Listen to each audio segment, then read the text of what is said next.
everyone, this is Tim from Your Six Studios. Today in this video I'm going to show you how to find your motherboard name and then also maybe some other information like the date. So you can see under here I have the BaseBoard product. Mine is the B450M DS3HCF. So this is the name of my motherboard, and this is what I want to type into Google if I was going to update it with a flash drive. And I can see the manufacturer is Gigabyte right here.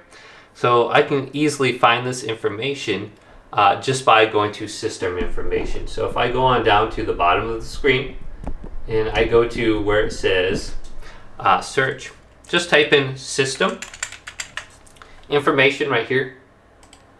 Open this up, and then you got system summary on the top left. But just look through here. So we got the BaseBoard Manufacturer, BaseBoard Product. This is what I want to type into Google. And then you can also see the date under here, the BIOS version. So if you're trying to install a graphics card or a CPU and this date is too old, well, it's probably not going to recognize your new CPU or graphics card. So you want to make sure your BIOS is updated. So just type in system information and you should be able to find the baseboard information under here.